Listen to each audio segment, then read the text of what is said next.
Nós estávamos abordando com vocês a lição de número 04, que é Antropologia Bíblica. E abordamos vários conceitos de antropologia bíblica e tenho em mente sempre aquilo que nós já repetimos e volto a repetir para vocês. A maior parte das chamadas igrejas evangélicas, o que se entende por igrejas evangélicas? Evangélicas são igrejas que existiam independente da reforma protestante, não tem nada a ver com reforma protestante. Então, igreja menonita, igreja batista, a esmagadora das igrejas pentecostais, todas são igrejas evangélicas. Quando nós falamos igrejas protestantes, são igrejas que vieram da reforma protestante. Então, luterana, anglicana, presbiteriana, congregacional e assim por diante são igrejas protestantes. Quando nós falamos em antropologia bíblica, a esmagadora maioria das igrejas evangélicas são tricotomistas. Creem que o homem é formado de corpo, alma e espírito. As igrejas protestantes, muitas são tricotomistas, mas a maior parte das igrejas protestantes são dicotomistas. Creem que o homem é formado de corpo e uma parte material, sem distinguir alma de espírito. Aí nós incluímos também a igreja católica, incluímos muitos grupos espíritas e assim por diante. Por outro lado, muitas igrejas protestantes, mesmo igrejas evangélicas, grupos judeus são monotomistas, ou seja, não creem nessa divisão corpo, alma e espírito, creem que tudo é uma coisa só. Então, como nós voltaremos a esse assunto mais para frente, eu preciso deixar bem claro esse conceito para vocês. Bom, então na semana passada nós falamos a respeito disso, e nós chegamos num ponto, irmãos, para dizer que quando nós falamos no lado imaterial, nós estamos nos referindo a alma e espírito. Então a palavra alma vem do grego psique, que quer dizer vida, ser vivo, ser, tal. Mas quando fala vida, a palavra psique não se refere à vida biológica, se refere à vida consciente, à vida responsável, ou seja, o homem interior propriamente dito. Então, de acordo com Gênesis capítulo 2, versículo 7, nós não temos alma, nós somos alma. Nós temos um corpo para nos relacionar com o mundo material, e nós temos um espírito para nos relacionar com a esfera espiritual, mas nós somos basicamente uma alma. Como nós abordaremos alguns conceitos de psicologia, então tem 7 palavrinhas que eu gostaria que vocês entendessem, que nós vamos utilizar como sinônimos da parte imaterial do homem. Então o termo personalidade, comportamento, temperamento, caráter, mente, alguns preferem intelecto, eu prefiro usar a palavra mente, vocês já vão entender por quê. A palavra consciência e a palavra psiquismo, eu não gosto da palavra psiquismo, também já vou explicar, tá? Então essas 7 palavras, nós vamos usar indistintamente como significando a mesma coisa, como também sendo sinônimo da alma da pessoa. É que a palavra alma tem um sentido muito religioso, e que a gente estiver trabalhando em atendimento psicológico, de modo geral o psicólogo não gosta de usar a palavra alma por causa da conotação religiosa, então vai usar algum desses outros termos. Não importa o termo, o significado é exatamente o mesmo, quer dizer tudo a mesma coisa. Então tenham em mente o seguinte: quando nós usamos o termo personalidade, então uma pequena explicação. O que é personalidade? Personalidade é o que a pessoa é, ou seja, é aquilo que ela quer que os outros entendam que ela seja. Então, deixa eu dar uma explicação para vocês entenderem o significado dessa expressão. Na Grécia Antiga, o teatro era algo muito popular, fazia parte da cultura grega. Então, os artistas de teatro, tá, os atores em si, eles eram chamados por hipocrites. Hipo quer dizer abaixo, crites seria a crítica. Então, a tradução literal, hipocrites abaixo da crítica, não diz exatamente o que a palavra significa, mas hipocrites era o nome do artista. Daí vem a expressão hipócrita. O que é um hipócrita? É a pessoa que representa um papel que procura demonstrar algo que ela na realidade não é. É um hipócrita. Então, nesse sentido, se eu for pegar a palavra literal, todos nós somos hipócritas, todos nós somos artistas, porque nós nunca mostramos para os outros o que nós realmente somos, nós mostramos para os outros o que nós queremos que os outros vejam em nós. Ficou bem claro isso para todos? As máscaras que os artistas usavam eram feitas de cera, só que colocando aquela cera no rosto, aquela máscara de cera, a pessoa falava, o som não saía. Então fazia um buraco na região da boca, que era para o som poder sair. Então aquela máscara era chamada de personare, ou persona. Per quer dizer de onde vem, sona quer dizer som. Então o que é persona? É da onde vem o som, era o buraco da máscara. Só que com o tempo o termo persona, ao invés de designar aquele buraco onde estava a boca, passou a designar a máscara todinha. Ficou bem claro?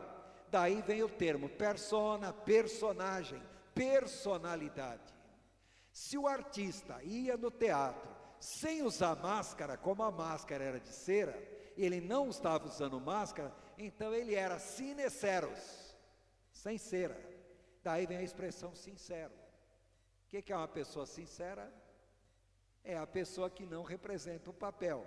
Só que hoje em dia sincero é o mal educado. Eu sou sincero, nada é grosso mesmo, é estúpido mesmo. É o mal educado mesmo, tá? Então, sincero seria a pessoa que não representa papel nenhum, embora não seja esse significado que a palavra tem hoje em dia. Ficou claro isso a todos? Então, irmãos, o que é personalidade? É o que a pessoa é, ou o que ela aparenta ser para si mesmo e também para as demais pessoas. Nem sempre nós somos realmente aquilo que a nossa personalidade, entre aspas, aparenta ser.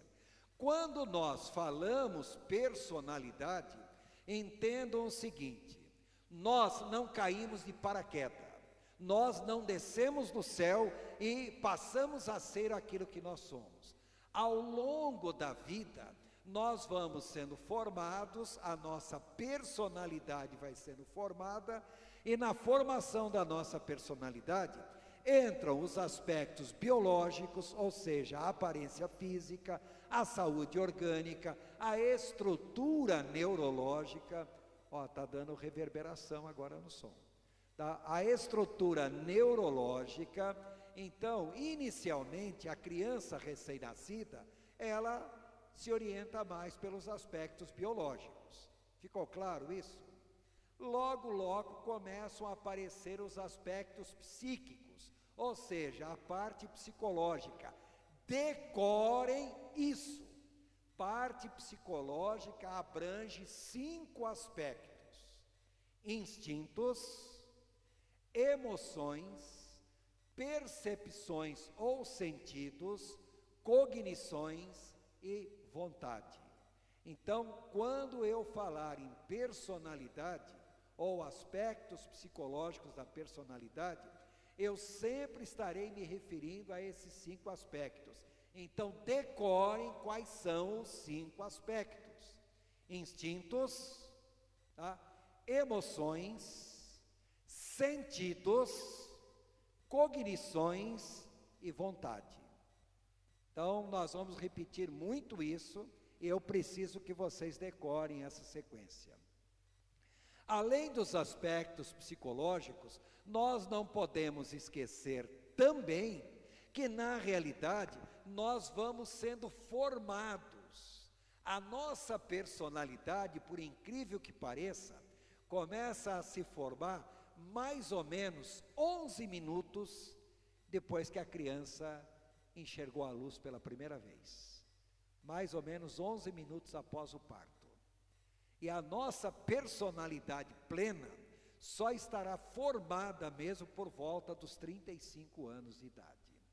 Depois dos 35, a possibilidade de mudança na personalidade de vocês, não que não ocorra, ocorre sim, mas já fica bem mais difícil. Agora, o foco principal da nossa personalidade se forma até o final da segunda infância, ou seja, desde o nascimento até por volta de 6 anos e meio de vida. Ou seja, aquilo que nós seremos em termos de personalidade, praticamente está formado por volta dos 6 anos e meio. E esses aspectos, instintos, emoções, sentidos, cognições, vontade, serão influenciados por fatores socioculturais. Então, a influência da família, a educação que a pessoa recebe, o ambiente sociocultural onde a pessoa vive. Eu pergunto, igreja não é um ambiente sociocultural? E eu pergunto, a igreja exerce ou não exerce influência na mudança de personalidade de uma pessoa? Basta vocês olharem, 2 pessoas diferentes se convertem. Aí uma vai para uma igreja, a outra vai para outra igreja. Eu costumo dar um exemplo por causa do contraste, tá? Uma vai para a igreja metodista, outra vai para a igreja presbiteriana. Metodista, ele é essencialmente defensor do livre-arbítrio. O presbiteriano é defensor da predestinação. Depois de algum tempo, os dois se converteram juntos. Pergunto, o presbiteriano vai ser igual ao metodista e vice-versa? Serão tão iguais quanto água e óleo, tá? Ou seja, fica até difícil o diálogo entre esses dois grupos. Ou seja, os grupos socioculturais exercem muita influência na formação da personalidade. Não podemos esquecer também valores espirituais. Quando eu falo valores espirituais, eu não me refiro necessariamente à religiosidade. Também pode ser religiosidade, crenças, valores, princípios morais e assim por diante. Mais para frente nós vamos voltar muito a isso. Agora, tudo isso se manifesta em comportamento externo, comportamento visível. O que eu quero que vocês entendam? Personalidade é o conjunto de tudo isso. Agora, entenda que o conjunto de tudo isso é focado em instintos, emoções, sentidos, cognição e vontade. E esses 5 aspectos são moldados por aspectos biológicos, sociais, religiosos ou espirituais e comportamentais. Ficou claro isso a todos? Porque eu vou bater muito nessa tecla, eu preciso que vocês entendam isso daqui para frente. Bom, não podemos esquecer que quando nós estamos falando aos aspectos psíquicos, nós estamos nos referindo primeiramente a instintos. Nós vamos começar a estudar os instintos hoje. Se a pessoa é psicanalista, vai usar o termo instinto, vai usar o termo pulsão, vai usar o termo impulso. Se a pessoa, por exemplo, é um psicólogo transpessoal, vai usar muito o termo necessidades humanas. E se a pessoa é comportamental, vai usar muito o termo padrões fixos de ação. Não importa, quando eu falar instinto, tá? Entendo que instintos são padrões fixos de ação, são pulsões, são impulsos, são necessidades humanas. Tá claro? Então, o primeiro aspecto, instinto. Instinto pode ser chamado também de padrões fixos de ação, pulsões, impulsos ou necessidades humanas. Ficou claro? O segundo aspecto, emoção ou emoções, tá? Então, as emoções são muito associadas a sentimentos. Emoção é uma coisa, sentimento é outra coisa, mas a esmagadora maioria dos sentimentos tem origem nas emoções. Por isso que, em geral, nós associamos emoções e sentimentos. É assunto da semana que vem, ou da outra semana ainda. Depois vem os sentidos. Então nós falamos em 5 sentidos: visão, audição, tato, olfato, paladar. Na realidade não existe 5 instintos, existem mais de 5, não existem 5 sentidos, existem mais de 50 sentidos diferentes. Agora, esses sentidos, eles existem para que nós recebamos informações do mundo, mas as informações não chegam até nós como elas são. Elas chegam até nós como nós percebemos essas informações. Por isso que nós falamos em sentidos e percepções, como nós percebemos o mundo, tá?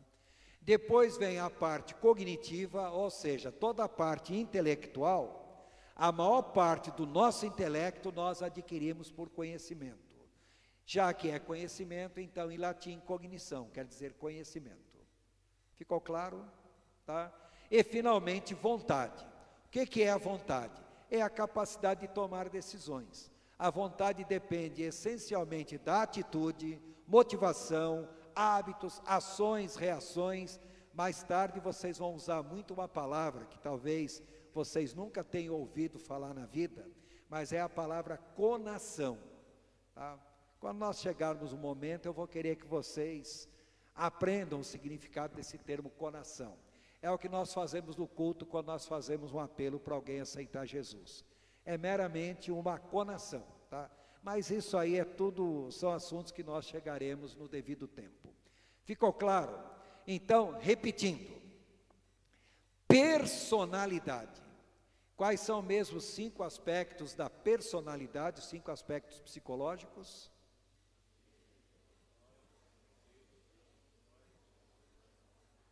Bom, não deu para entender nada, mas é isso aí.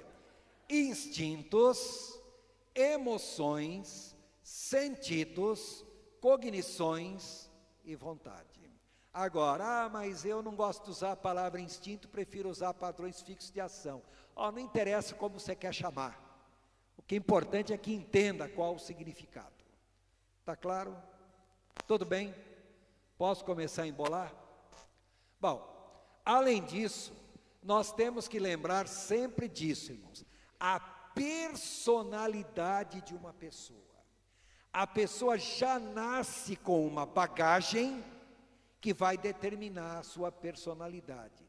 Essa bagagem é a herança genética, só que aqui nós vamos chamar de herança filogenética, tá? Aquilo que nós já trazemos de herança, já adquirimos do nosso pai, da nossa mãe, principalmente da mãe. Nós adquirimos muito mais características da mãe do que do pai. Vamos entender depois o porquê disso, por que nós herdamos mais a mãe do que herdamos o pai. Agora, lembrar que esses fatores filogenéticos serão moldados pelo ambiente sociocultural onde a pessoa vive. Então, o ambiente sociocultural determina fatores sociogenéticos. Então, fatores filogenéticos serão moldados por fatores sociogenéticos. Além disso, nós temos que entender: 2 pessoas, gêmeos univitelíneos, exatamente a mesma herança filogenética, vivendo no mesmo ambiente, enfrentando as mesmas situações, poderão ter a mesma herança sociogenética. Mas ainda assim, gêmeos univitelíneos, vivendo no mesmo ambiente, poderão ter personalidades completamente diferentes. Então nós temos que entender também os fatores ontogenéticos. Ontos, em grego, quer dizer do próprio ser. Então, o que são fatores ontogenéticos? São fatores que a minha experiência pessoal determinou que fossem dessa maneira. Então, não é nem herança genética, nem tampouco fator sociogenético. Depende do modo como eu vivi, como eu entendi, como eu me expressei, depende das minhas experiências pessoais. Ficou claro? Tá? Bom, agora tenham em mente isso, irmãos. A personalidade de uma pessoa sempre é considerada em função do ambiente social, entendam, ambiente cultural, ambiente econômico, ambiente educacional e ambiente histórico. E quando eu falo histórico, eu estou me referindo ao fator tempo, porque a personalidade de uma pessoa muda muito ao longo do tempo. Não só isso, irmãos, os próprios conceitos de certo e errado numa sociedade mudam em função do tempo. Então, quando nós falamos em personalidade, entendam, personalidade é o conjunto de tudo isso, mas determinado por fatores sociogenéticos, são os mais importantes, tá? Porque eu coloco fatores sociogenéticos, ontogenéticos, irmãos, mas entendo que o principal fator determinante da personalidade humana não é a herança genética, e sim o ambiente sociocultural onde a pessoa vive. Isso é o principal fator determinante. Então, a nossa personalidade é levada em consideração o ambiente sociocultural, econômico, etc., etc. Tudo isso analisado dentro do fator temporal. Ficou claro? Sim ou não? Tudo bem? Além de personalidade, entendam também um outro termo importante, irmãos: comportamento. Para quem é psicólogo, behaviorista ou comportamentalista, não gosta de usar o termo alma, nem tampouco o termo personalidade, usa mais o termo comportamento, explicando o que é comportamento. Comportamento é o conjunto de manifestações externas da personalidade, ou seja, aquilo que nós aparentamos externamente, na realidade é uma projeção do que nós somos internamente. Então é o conjunto das manifestações externas da personalidade e que podem, ou muitas vezes não podem, ser observadas, porque nem sempre nós demonstramos externamente o que realmente nós somos internamente. Agora, nós observamos a personalidade de uma pessoa através do quê? De atos, palavras, pensamentos, percepções, emoções, intenções, hábitos, vícios, manias e assim por diante. Ficou claro? Então, comportamento, na realidade, é a exteriorização da personalidade, tá? Tudo o que pode ser observado no indivíduo, nós chamamos de comportamento, tá? E lembrar o seguinte, irmãos, o que pode ser observado no indivíduo, normalmente é resultante de um estímulo externo. Ou seja, o ambiente onde nós vivemos exerce uma influência sobre a pessoa e a pessoa vai manifestar comportamentos. Ou seja, comportamento é sempre o resultante de um estímulo externo sobre a pessoa. Claro? Então entenda, comportamento, personalidade, alma. Personalidade é a alma da pessoa. Comportamento é a exteriorização da personalidade. Lembrando que nem sempre nós demonstramos, em termos de personalidade, aquilo que realmente nós somos. Já que nós estamos abordando tudo isso, dois outros conceitos extremamente importantes. O primeiro é temperamento. Bom, todo mundo sabe o que é temperamento, mas ninguém sabe explicar realmente o que é temperamento. A palavra temperamento vem do latim, temperare mentum. Bom, temperare é tempero mesmo. Mentum quer dizer processo. Então, o que é temperamento? Temperamento, na realidade, nós estamos dando ênfase principalmente aos instintos e às emoções da pessoa.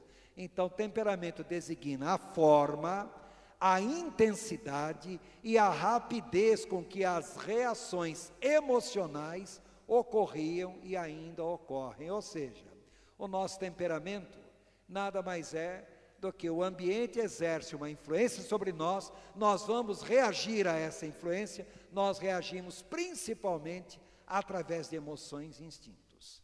Esse modo como nós reagimos às emoções e instintos, nós chamamos de temperamento. Bom, o modo como todos os atributos da personalidade ficam depois de eliciados. O que eu quero dizer eliciado? Eliciado é que alguma coisa ocorre e motiva a pessoa. Então, fatores externos, exemplo, de um fator externo. Se vocês estiverem sentadinhos, quietinhos, eu pego uma agulha de injeção sem vocês estarem esperando e tchum, espeto vocês. Qual é a reação natural? A pessoa já vai reagir, vai dar um pulo, vai ficar bravo, coisa assim. É ou não é uma reação a um estímulo externo que a pessoa sofreu? Agora, se eu chegar para vocês, falo, ó, estamos na fase da aplicação de vacina contra a gripe, todo mundo tem que tomar para não ficar doente. Eu pego a mesma agulha de injeção, a mesma injeção, só que agora vocês já estão esperando tomar a injeção. Venho lá e espeto. A reação é a mesma do que quando vocês foram espetados de surpresa? Claro que não. Peraí, mas se a agulha é a mesma, a espetada foi a mesma, por que a reação foi diferente? Porque nós reagimos de maneira diferente a estímulos externos. Então, esses estímulos externos, nós chamamos de estímulos eliciadores ou motivadores. Então, o que nós entendemos por eliciador?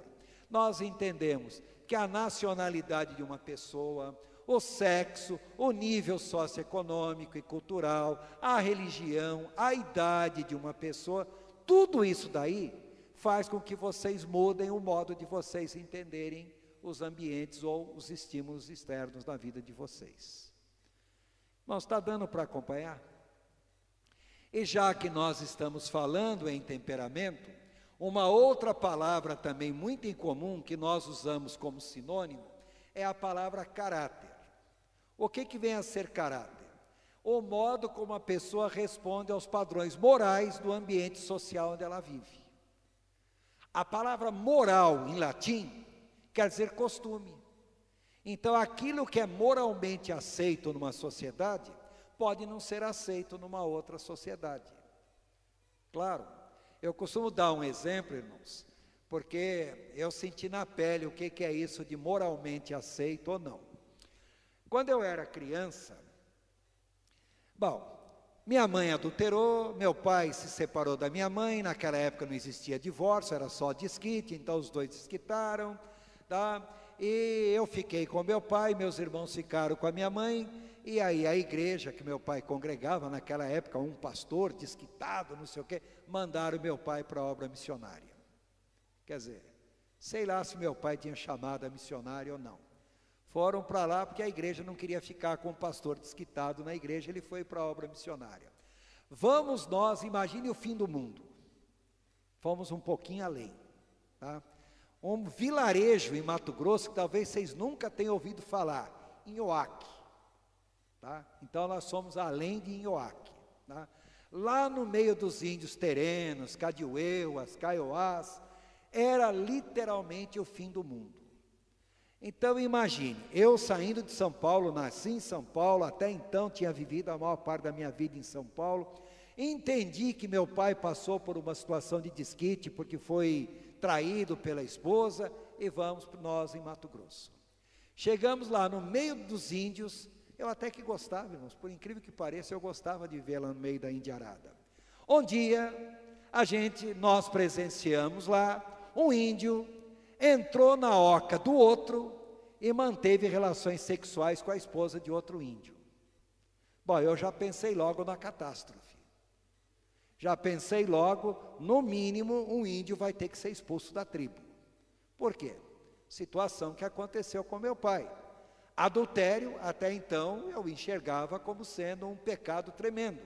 Então eu já fiquei pensando, o que vai acontecer quando o marido índio chegar?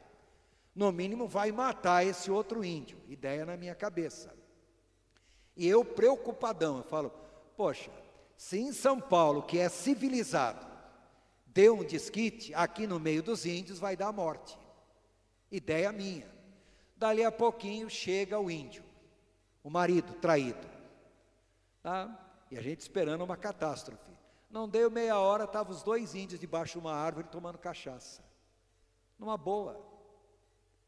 Aí, resposta dele para a gente, nós que não estávamos entendendo nada. Ué, mulher é propriedade da tribo. Não importa com quem ela esteja mantendo relação, desde que seja da tribo.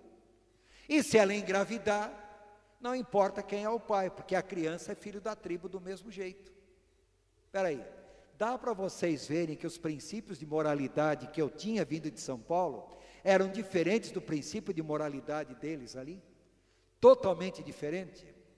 Aí passaram-se alguns dias, não sei quantos dias, outro índio, não tem nada a ver com esse índio que eu acabei de mencionar, um índio entrou na oca do outro e roubou um cacho de banana. Poxa, um cacho de banana. Bom, irmãos, a mulher é propriedade da tribo, mas o cacho de banana não é não. O índio ladrão foi amarrado com cipó, pés e mãos, cavaram um formigueiro daquelas formigas saúvas, não sei como é que conseguiram cavar o formigueiro, com tanta formiga ali, colocaram o índio sentado ali dentro, com terra até o pescoço, e ele tinha que morrer em silêncio, não podia nem gritar. Eu confesso para vocês que eu não aguentei a cena. 2 semanas depois nós voltamos lá, estava aquela caveira branquinha, limpinha, lindinha ali, tá, sem nada, tá, as formigas tinham arrancado tudo. Pergunto, será que alguém por roubar um cacho de banana na nossa sociedade morreria? Então dá para vocês entenderem que são princípios morais diferentes de sociedade para sociedade? Conseguiram entender? Tá? Então, aí vocês vão falar, mas isso é coisa de índio. Há alguns anos atrás, estou eu lá no Egito, como eu não entendo absolutamente nada de árabe, estou eu lá no hotel no Egito, liguei a televisão, aparece um cidadão lá, era tanto rala, rala, rala, rala, rala, sei lá o que ele está falando, só sei que é rala, rala, rala, rala, só está a televisão ligada, mas eu mesmo não estou entendendo nada, tá? E era tanto rala, rala, rala, rala, aí mostra a fotografia de uma moça bonita, bonita mesmo, depois mostra a fotografia da mesma moça com o rosto todo queimado de ácido e um olho dela, o olho direito, para fora da órbita, de pendurado. Aí mostra um velho, e o velho bravo, e rala, rala, rala, rala, rala, não estou entendendo do que se trata. Tudo bem. No dia seguinte, todo mundo comentando o caso, eu perguntei para o nosso intérprete lá, ele era egípcio, mas morou 10 anos no Rio Grande do Sul. Perguntei, Mohamed, o que era aquilo que eu não entendi? Falou, não, aquela mulher era uma modelo libanesa, muçulmana, e resolveu casar com um homem católico italiano. Bom, uma mulher muçulmana casar com um católico é inadmissível. O tio daquela moça, aquele velho que apareceu, em plena festa de casamento, entrou e jogou ácido no rosto dela. Ele lavou a honra da família. A bandida era ela merecia aquilo, tá? E ele, o velho, lavou a honra. Se fosse para nós aqui, irmãos, vamos ser francos, aquele homem, no mínimo, ia pegar uma cadeia, e se não terminasse no hospital psiquiátrico. Agora, na cultura deles, o errado, ou a errada era ela, o velho é que era certo. Então dá para vocês entenderem que essa questão de moralidade depende muito de uma sociedade para sociedade.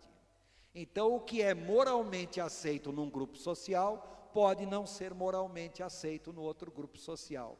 Então quando nós falamos em caráter de uma pessoa, nós estamos nos referindo ao padrão dessa pessoa em relação ao que é moralmente aceito nesse grupo social.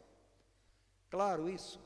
Então, o que é moralmente válido para um grupo, pode não ser moralmente válido no outro grupo. Então, quando nós nos referimos a caráter, dá para ver que esse conceito de caráter muda de sociedade para sociedade. Tudo bem? Está entendido? Bom, então repare, temperamento, caráter, tudo isso, na realidade, são diferentes termos para designar diferentes aspectos da personalidade. Agora vem a palavra mente ou intelecto. Mente vem do latim mens, mens em latim quer dizer pensamento, quer dizer intelecto, entendimento, imaginação, também quer dizer espírito, alma, também quer dizer vontade, disposição, intenção.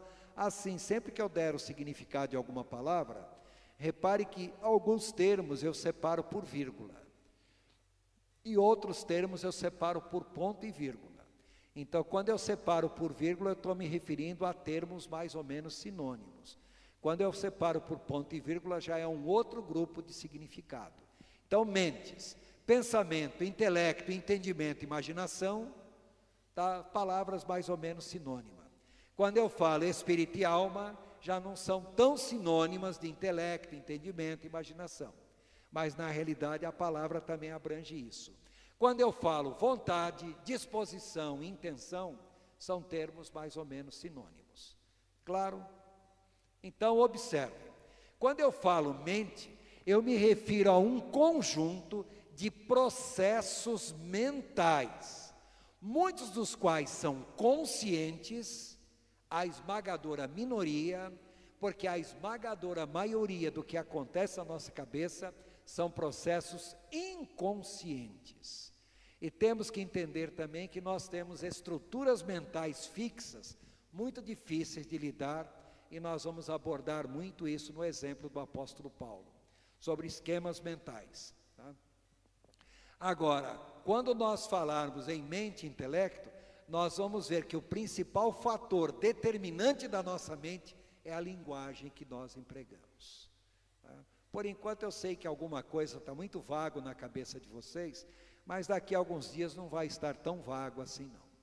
Bom, uma outra palavra muito empregada como sinônimo de mente é a palavra intelecto, que por sua vez vem do latim inter ou intus, que quer dizer para dentro ou quer dizer entre, e a palavra lecto quer dizer leitura. Então, quando eu falo intelecto, eu me refiro ao discernimento, à compreensão, ao raciocínio, à reflexão. Entenda, intelecto é aquela parte racional que a pessoa usa para resolver problemas.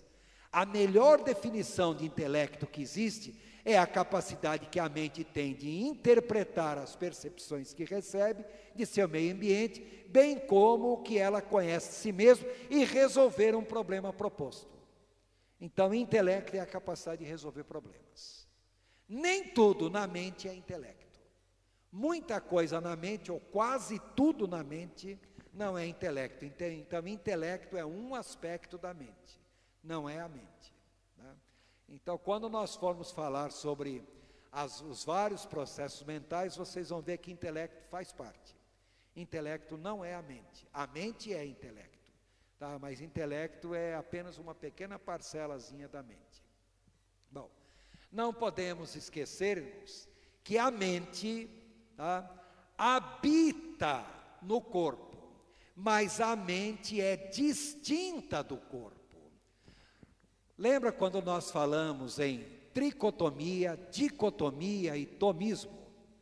Então, dicotomia, mente, alma e espírito, na realidade é a parte material que mora dentro de um corpo. Então, quando nós falamos que a mente habita no corpo, mas é distinto do corpo, nós estamos nos referindo a esse dicotomismo. Ou seja, tá? Mente designa o psiquismo, mente designa toda essa parte psicológica da pessoa. Se der tempo, eu espero que dê, mesmo que não dê tempo, pelo menos eu entrego para vocês arquivo, tá? Quando nós falarmos sobre experiência de quase morte. São pesquisas feitas em vários lugares do mundo, o que acontece com as pessoas depois que as pessoas morrem. Não interessa qual é a fonte de pesquisa. Todos, com raríssimas exceções, e quando eu falo raríssimas exceções mesmo, todos colocam que a partir do momento que a pessoa morre, na realidade ela não morreu. A mente se separou do corpo. E a mente continua viva e consciente e independente do corpo. E o mais interessante é depois que essas pessoas voltam à vida. Elas em momento algum estiveram apagadas, estiveram inconscientes ou não souberam o que estava acontecendo. Muito pelo contrário, continuavam vivinhas da Silva. Tá? Então hoje em dia tem muita pesquisa em cima disso. Tá? Bom, no devido momento eu vou dar um arquivão para vocês lerem sobre isso. Espero que gostem, tá? Então, irmãos, a mente, com frequência, é usada como sinônimo da alma imaterial. Se não é sinônimo da alma imaterial, pelo menos é considerada como uma propriedade ou um atributo da alma. Se a mente não for a alma, pelo menos é alguma coisa relacionada à alma. Claro?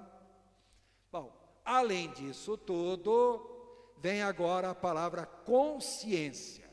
Em latim, com quer dizer com mesmo, e ciência quer dizer conhecimento. Então, o que é consciência? É aquilo que acompanha o conhecimento.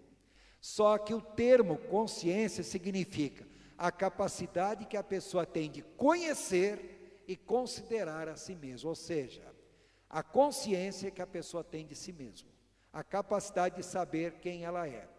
A esmagadora maioria dos animais não tem consciência de si mesmos. São pouquíssimos os animais que, se eles se olharem no espelho, eles saberão que são eles. O elefante, a maior parte dos macacos, o golfinho, tá? São animais que, se colocar um espelho na frente deles, eles vão saber que são eles. Agora, coloca o espelho na frente de um gato, na frente de um cachorro. Das duas, uma, ou o gato vai sair correndo, ou vai atacar o espelho. Porque para ele não sabe que é ele, entende que é um animal. Ou seja, são seres que não têm consciência de si mesmo. Por que eu estou falando isso?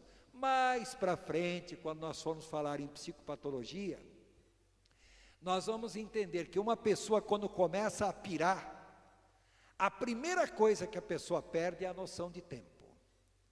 Depois que a pessoa perde a noção de tempo, ela perde a noção de lugar. Depois perde a noção de ambiente. E depois que ela perdeu a noção de tempo, de lugar e de ambiente, ela perde a noção de si mesma, ela perde a consciência de si mesma. Ela já não sabe mais quem é. Tá? Então, consciência é a capacidade que a pessoa tem de conhecer a si mesmo, de interpretar a si mesmo. Então, quando nós falamos isso, irmãos, nós temos que entender que pelas ciências naturais e pelo intelecto, a pessoa adquire conhecimento do seu mundo, do seu ambiente social e assim por diante. E pela consciência adquire conhecimento e se identifica como ser humano e como indivíduo. Então, consciência é a pessoa saber, eu sou eu, tá? Se ver como indivíduo. Muitas pessoas que têm doenças mentais perdem completamente a consciência. Continuam acordadas, vocês conseguirão conversar com elas, conseguirão interagir com elas, mas vocês vão ver que muitas vezes essas pessoas estão completamente despersonalizadas. Tá? Vou falar algo aqui agora. Eu não estou dizendo que não exista possessão demoníaca. Estou afirmando que existe. Mas muito daquilo que vocês pensam que é possessão demoníaca, nada mais são do que síndromes despersonalizantes. A pessoa teve lá um surto psicótico, despersonalizou, não sabe mais quem ela é. Tá? Então, nem sempre aquilo que aparenta ser possessão demoníaca é uma despersonalização. E nem sempre aquilo que parece ser uma despersonalização não seria uma possessão demoníaca. Então, cuidado nos julgamentos aí. Tá? Bom, mas no devido tempo eu embaralharei a cabeça de vocês. Já embaralhei a minha língua. Tá? Bom, e uma palavra muito usada em psicanálise é a palavra psiquismo. Essa palavra só é usada em psicanálise, em psicologia analítica. Outras linhas de interpretação não gostam dessa palavra. Mas o que é psiquismo? É o conjunto de características psicológicas de um indivíduo. Ou seja, psiquismo é um outro termo para falar processos mentais. Então, quando nós falarmos sobre os processos mentais, vocês vão entender o que vem a ser psiquismo. São muitos processos mentais. Ficou claro? Está entendido? Bom, então esse é o final do capítulo 4. Então, terminando agora, irmãos. Sim?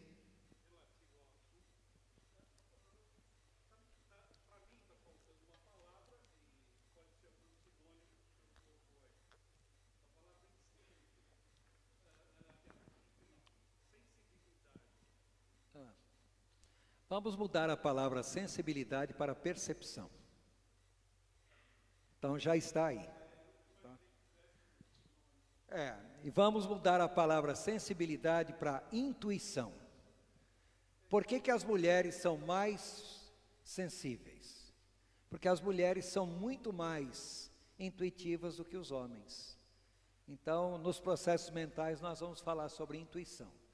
Em geral, irmãos, Se nós perguntarmos para um homem, você sabe tal coisa? O homem vai dizer que sabe ou não sabe e vai procurar uma razão do porquê sabe. Se perguntar para uma mulher, você sabe? Irmãos, a mulher não sabe como sabe, mas que ela sabe, ela sabe. Tá? Então, maridos, ouçam o conselho das suas esposas. Elas podem até não saber explicar logicamente o que está acontecendo, mas não ignore a opinião delas. Elas sabem. As mulheres em geral são muito mais intuitivas que os homens, tá? Detalhe, homens canhotos são mais intuitivos que os homens destros. E vou falar algo terrível, que ninguém gosta. Homens homossexuais são mais intuitivos do que os homens não homossexuais, tá? Esse é assunto para uma das quartas-feiras do grupo Crer e Ser, tá? Bem mais para frente, por que as pessoas homossexuais são mais intuitivas do que os não homossexuais, tá? Bom, concluindo esse capítulo 4, essa lição 4, lembrar que nós estaremos lidando com uma pessoa. Então entenda que nós estamos chamando de conselheiro, aquele que trabalha com os outros. Então todo conselheiro lida com pessoas. Lembrar que as pessoas são seres complexos, tá? Essa complexidade é resultante de experiências muito particulares e subjetivas. Então entenda uma coisa, não existem duas pessoas iguais, nem gêmeos univitelíneos. E uma frase que eu gosto do Carl Gustav Jung é: conheça todas as teorias, domine todas as técnicas, mas ao tocar uma alma humana, seja apenas outra alma humana, tá? Lembre-se de uma coisa, vocês não são donos absolutos da verdade, ninguém é. Então, não fique se arrotando como donos de tudo, porque nenhum de nós é. Claro? Tudo bem? Bom, irmãos, agora, mudando completamente, nós terminamos a lição 4. Nós vamos começar agora a lição 6.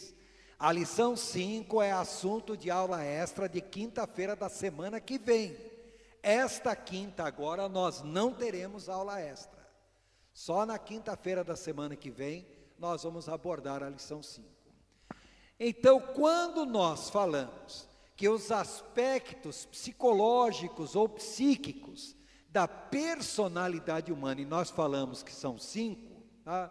E o primeiro disso é aquilo que nós chamamos de instintos, também chamado de pulsões, também chamado de impulsos, também chamado de padrões fixos de ação.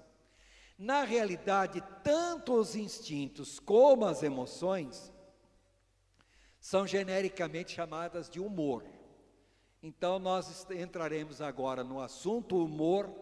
Dentro de humor especificamente, vamos tratar a respeito dos instintos. O que vem a ser instintos? São comportamentos inatos, porque nós já nascemos com eles, tá? Nós não aprendemos os instintos, nós já nascemos, e eles são responsáveis e necessários para a manutenção da vida. Sem os instintos, nós simplesmente não sobreviveríamos. Dou um exemplo. Mães, lembra quando vocês tiveram um nenê? O nenê nasceu, tá? O nenê estava no útero da mãe. O nenê estava nadando dentro de um líquido chamado líquido amniótico. Para que esse líquido? É para impedir que a pele do nenê venha grudar na própria placenta, é para impedir que os órgãos ocos da criança, as paredes grudem uma na outra. Então a criança era envolvida por líquido amniótico e por uma borrazinha, uma pastinha preta chamada córium. Aí a criança nasce, o médico pega o nenê vira de cabeça para baixo, torcendo para o nenê chorar. Se o nenê não chorar, dá uns tapas no bumbum do nenê, porque o nenê tem que chorar. Porque até então o nenê recebia oxigênio pelo cordão umbilical. Mas o nenê acabou de sair de dentro da mãe, mais ou menos num parto natural, 12 a 15 minutos depois, a placenta vai ser eliminada. E o nenê vai deixar de receber alimentos, nutrientes, oxigênio pelo cordão umbilical. Então, antes que a placenta seja eliminada, o nenê tem que chorar, ou seja, chorando, limpou o pulmão, ela já está respirando. já dá para deixar o nenê respirando. Ficou claro? Agora, uma vez que o nenê passou a respirar, vocês não ensinaram nada para o nenê. Aí o médico, assistente lá, enfermeiro, seja lá quem for, pega a criança e dá a criança para a mãe. Precisaram ensinar para a mãe que ela tem que levar a boquinha da criança no bico do seio? A mãe faz isso automaticamente.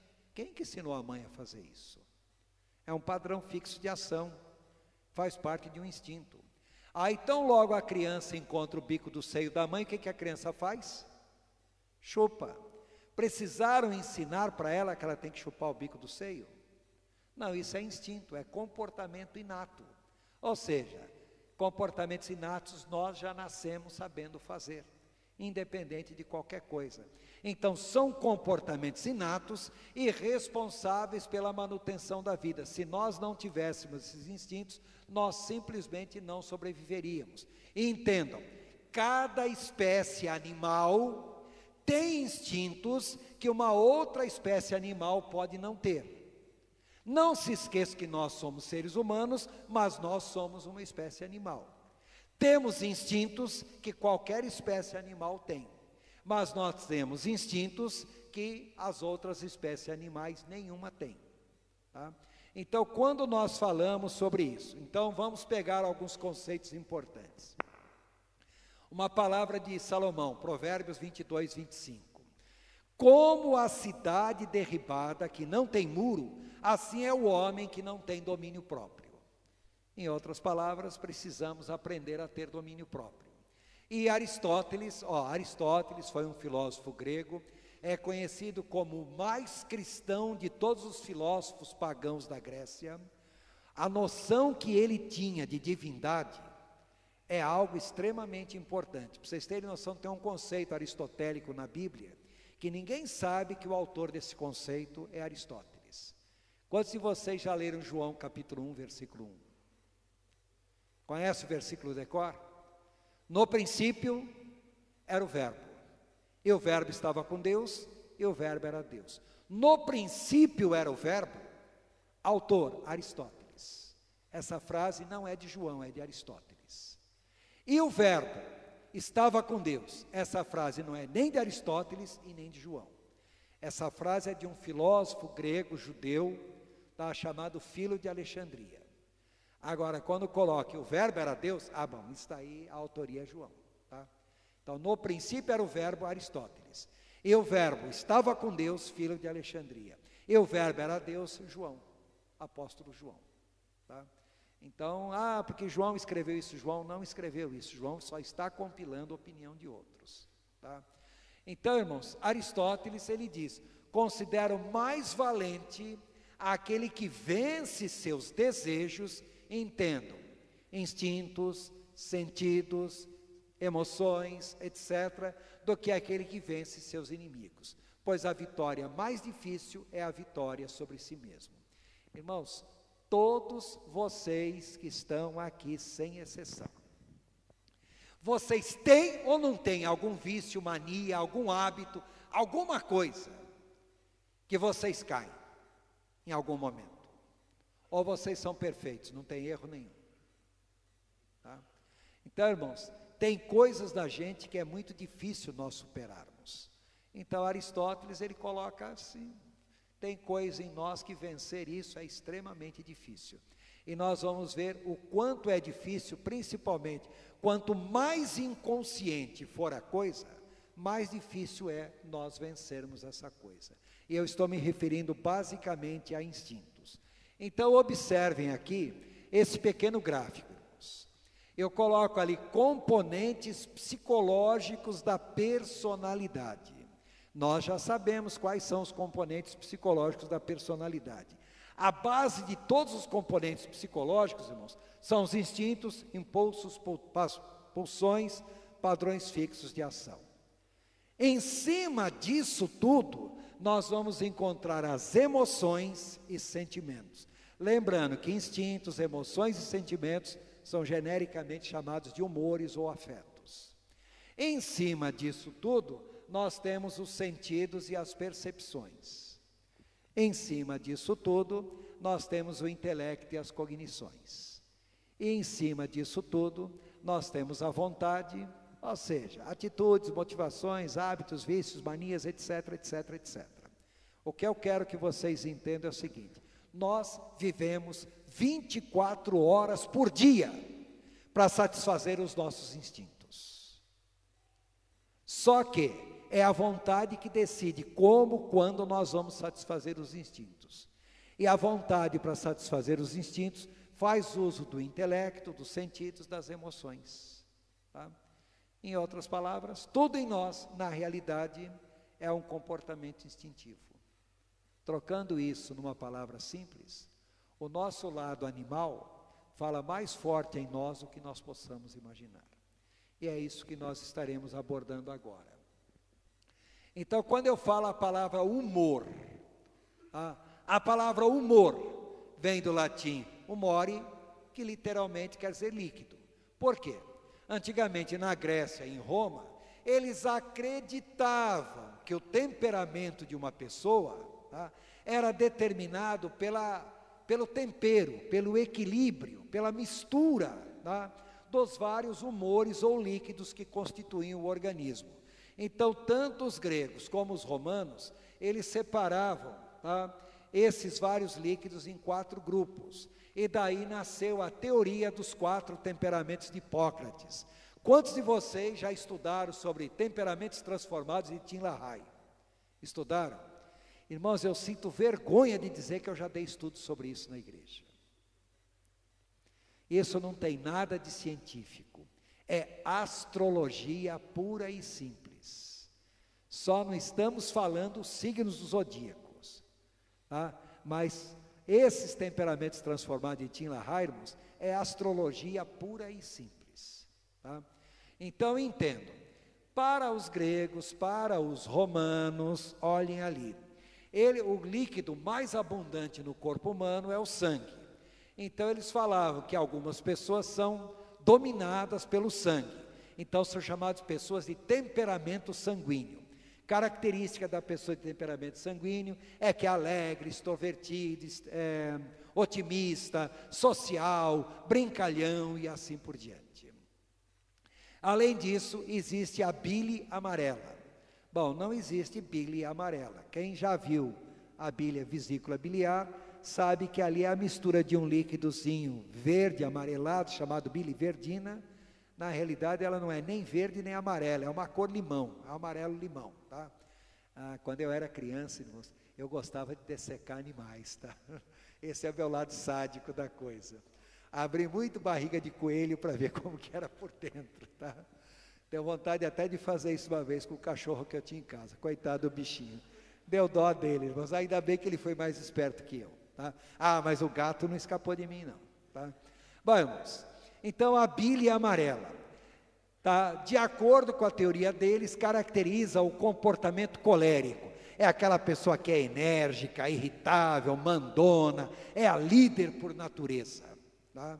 A bile negra, que na realidade não é negra, é marrom bem escura, é a bilirrubina. Tá? Então, determina o chamado comportamento melancólico, é aquela pessoa triste, pessimista, muito inteligente, mas extremamente derrotista. E a fleuma nada mais é do que o que nós chamamos hoje de linfa, tá? Ou líquido linfático, determinaria o temperamento fleumático. Fleumático é aquela pessoa aparentemente calma, controlada, mas cuidado, porque a hora que perder a linha, vocês vão ver no fleumático algo que não estamos acostumados. Fleuma é que nem um vulcão. Vulcão aparentemente calmo, está extinto, mas a hora que o vulcão explode, sai de perto. Então o fleumático, ele é lento, ele é indolente, ele é preguiçoso, não gosta de tomar decisões, tá? Prefere que os outros façam isso e assim por diante. Bom, observe o seguinte, ninguém é sanguíneo puro, ninguém é colérico puro, ninguém é melancólico puro e ninguém é fleumático puro.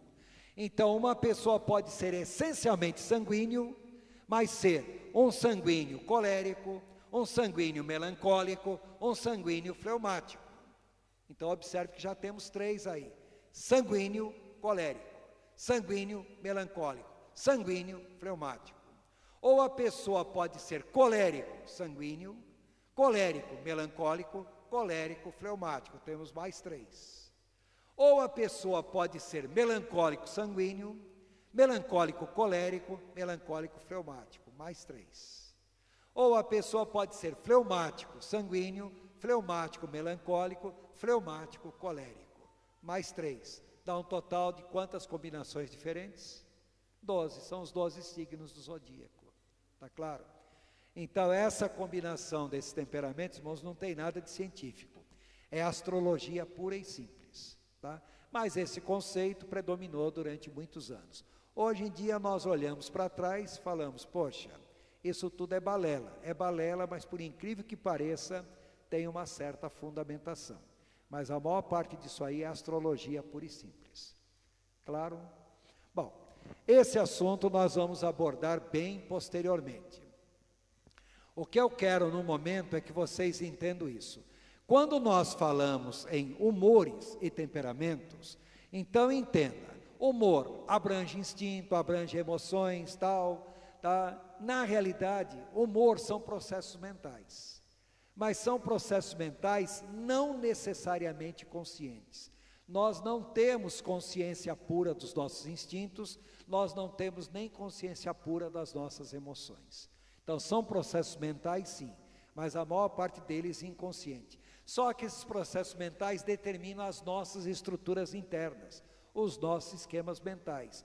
E mais para frente vocês farão um testezinho, aonde vocês verão os processos mentais, ou vamos dizer, os esquemas mentais que vocês têm. E vocês verão alguns defeitos que vocês têm que são características. Dá para mudar? Dá, mas é extremamente difícil. O próprio apóstolo Paulo fala, o bem que eu quero, esse eu não faço, mas o mal que eu não quero, esse está sempre diante de mim. Miserável homem que sou, quem me livrará do corpo dessa morte? Estou falando ou não estou falando um homem de Deus? Ele tinha defeitos? Tinha, características dele. Então, irmãos, o que pode ser defeito para um, pode não ser para o outro, tá?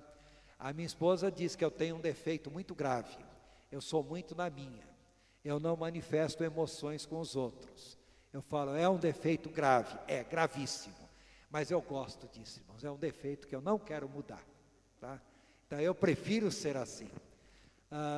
Não sei se vocês sabem, já ouviram a palavra alexitimia.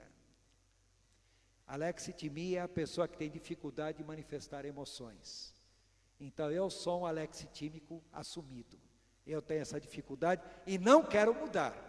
É defeito? É. Mas para mim é uma qualidade. Tá? Prefiro continuar assim, apesar que todo mundo acha que é defeito. Até eu, mas eu gosto. Bom, o que eu quero que vocês entendam é o seguinte, a maior parte das decisões que nós tomamos, nós não tomamos decisões conscientes, nós tomamos decisões simplesmente por ação de instintos e emoções. Ou seja, esses humores são os principais fatores determinantes das nossas motivações. Então, nós tomamos decisões em função disso. Mais para frente vocês entenderão por quê. Agora, quando uma pessoa tem dificuldade de relacionamento e ela é aconselhada a pedir ajuda, a buscar aconselhamento ou coisa assim, irmãos, normalmente a pessoa não busca ajuda ou aconselhamento em função de algum problema que esteja enfrentando. A pessoa busca muito ajuda, irmãos, porque não consegue lidar com os seus próprios humores, não consegue lidar com os problemas que o seu humor acarreta na vida dela e no relacionamento com os outros. E também temos que considerar, tá, que a pessoa, bom, como eu disse, não consegue nem lidar consigo mesmo. Tem gente que se pudesse sair da sua própria companhia, sairia. Porque tem gente, irmãos, que até para aguentar a si mesmo é difícil. Tá? Como diz, irmãos, nada contra as mulheres, mas tem dia que a mulher ri até para a mosca que passa voando.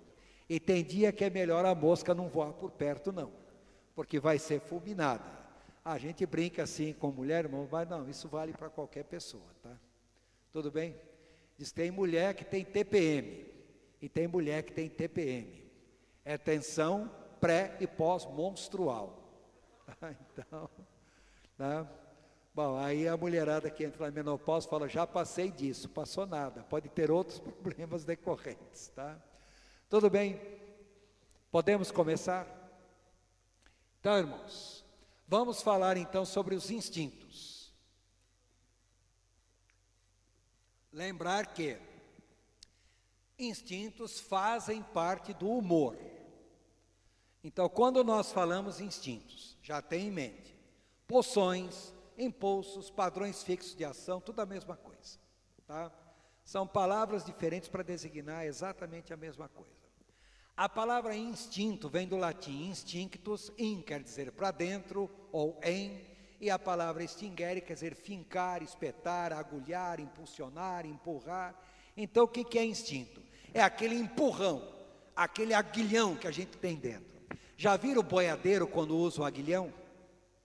Já viram, irmãos? É uma vara com ferrão na ponta, aí o boiadeiro vai lá e cutuca o boi. O boi vai em frente, de livre e espontânea vontade? Não, porque ele teve um aguilhão que empurrou, tá? Um ferrão. Por isso que Jesus fala para Saulo na estrada de Damasco, Saulo, duro é para ti recalcitrar contra o aguilhão. Então é muito difícil nós lutarmos contra aquilo que nos impulsiona, lutarmos contra os nossos próprios instintos, porque os instintos são como uma ferroada. Nós, muitas vezes, não sabemos, mas nós fazemos coisas que são simplesmente comportamentos animais. Eu mandei para vocês um texto chamado Simplesmente Animal. Leram esse texto ou nem passaram perto? A minha frustração nesse curso é a quantidade de coisa que eu mando e ninguém lê, tá, irmãos? Mas eu não mando nada para vocês só por decoração, não, tá? Então, o que são instintos? São processos comportamentais, são inatos, nós já nascemos com instintos, que são típicos da espécie humana. Muitos desses instintos também são característicos de animais.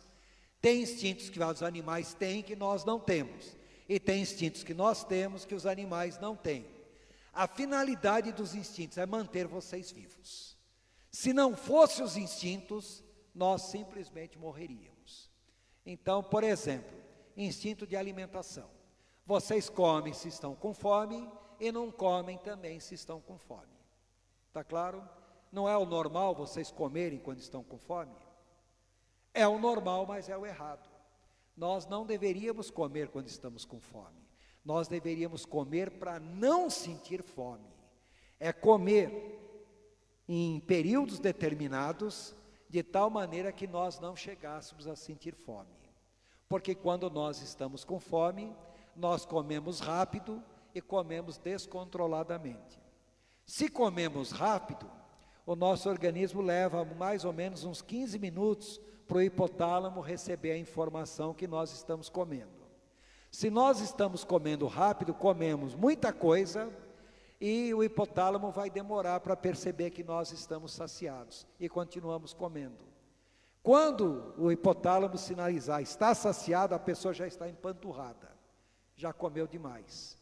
Então o ideal é comer devagarzinho, ou então comer, parar, comer mais um pouquinho logo a seguir, e vocês verão que vocês comerão bem menos. Em outras palavras, não comam com fome, porque com fome vocês comerão demais. Tentem comer para não sentir fome, tá?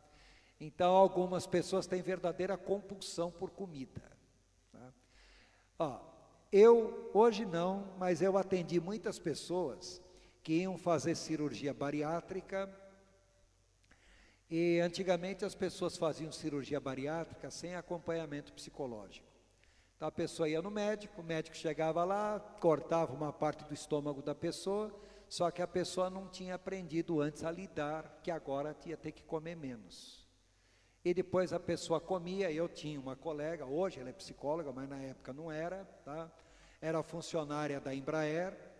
Ela foi feia, uma mulher alta, quase 2 metros de altura, bonitona, mas era cheinha, tá? E ela, vaidade feminina, queria fazer uma cirurgia para perder peso, fez cirurgia bariátrica, sem acompanhamento psicológico nenhum. Emagreceu, ficou toda mignon, feliz da vida, tal, porque fez cirurgia bariátrica. Terminou a licença, foi trabalhar. Chegou lá na Embraer, você está despedida. Segunda-feira, primeiro dia de trabalho, tchau, você foi mandado embora. Frustrada, foi para casa, triste, passou a semana lá, dominando a ansiedade de querer comer. Na sexta-feira, o marido dela telefona para ela dizendo: acabei de ser mandado embora da Embraer também. Quer dizer, ela perde o emprego na segunda, o marido perde o emprego na sexta. Deu uma ansiedade nela, ela começou a comer descontroladamente. Só que ela tinha feito bariátrica. Conclusão, rompeu a cirurgia, rompeu o estômago, ficou internado, na época ainda era gastroclínica, né? Agora é Vivale, tá? Agora nem Vivale é mais, né? Hospital aqui, tá? Ficou internada, quase morreu. Hoje ela não tem mais estômago, liga o esôfago diretamente no intestino delgado. Então hoje ela tem que ficar o tempo todo com um copinho de café, porque não tem como comer, como encher estômago, ela não tem estômago. Então, irmãos, muitas vezes a pessoa faz cirurgia bariátrica e não aprendeu a controlar a ansiedade por comida. E se a pessoa fizer a cirurgia e não dominar a ansiedade, sabe o que vai acontecer? É só passar por uma crise ansiosa, vai perder o controle. Tanto é que hoje em dia, teoricamente, é obrigatório que a pessoa faça acompanhamento psicológico antes da cirurgia bariátrica. Mas eu conheço gente que fez cirurgia recentemente e não teve acompanhamento psicológico. A pessoa chegou para o médico em São Paulo: eu dou tanto, quero fazer a cirurgia, e fez. Isso é ilegal. Mas infelizmente, bom, tá? Existem profissionais e profissionais, tá? Então, irmãos, nós temos que entender que comer é um instinto. Nós vamos comer se estamos com fome, não estamos com fome. Sem comer, vocês morreriam? Já tentaram ficar muito tempo sem comer? O máximo que vocês conseguem, em condições normais, é 2, 3 dias. Em situação de tensão, dá para ficar até uma semana ou mais sem comer. Mas para a pessoa sobreviver assim é muito difícil. Eu confesso para vocês que eu já fiquei 3 dias sem comer, irmãos, 2 vezes. Olha, é terrível. O primeiro dia é terrível, o segundo dia é pior ainda. No terceiro dia a gente vai entrando numa letargia. Cuidado, porque aí é um perigo. A pessoa já não começa a sentir falta e realmente é um perigo, tá? Então, eu me lembro quando eu servi o exército, a gente fazia cada um, irmãos, que hoje eu olho para trás e falo: meu Deus, como é que eu sobrevivi a tudo isso? Mas sobrevivi, tá? Irmãos, eu jamais imaginaria um dia eu comendo carne de cobra. E é gostoso. Depende da cobra. Tá? Vamos. Então entenda, comportamentos instintivos são comportamentos inatos. Finalidade, manutenção da vida. Agora, por que isso ocorre? Porque na realidade ocorre um desequilíbrio do organismo. Essas necessidades que a pessoa tem, o organismo interpreta como um desequilíbrio, gera uma tensão, a pessoa vai ter que satisfazer essa tensão. Uma vez satisfeita a tensão, restabelece o equilíbrio. Esse equilíbrio é chamado de homeostase. Já ouviram a expressão equilíbrio homeostático? É até uma ironia, porque a palavra homeostase já quer dizer equilíbrio. Então, equilíbrio homeostático é o equilíbrio, tá? Homeo quer dizer mesmo, estese, estase em grego quer dizer estado. Então, homeostase é manter o mesmo estado, tá? Então, quando uma pessoa está com fome, ela quer comer. Depois que ela come e se satisfaz, pronto, restabelece o equilíbrio. Ficou claro? Bom, por que eu estou falando isso? Lembra-se disso que nós falamos, quem veio na quinta-feira passada, nós falamos sobre sistema nervoso central. Então observe ali no sistema nervoso central, aquela partezinha amarela onde está escrito hipotálamo. O hipotálamo é uma espécie de monitor do organismo.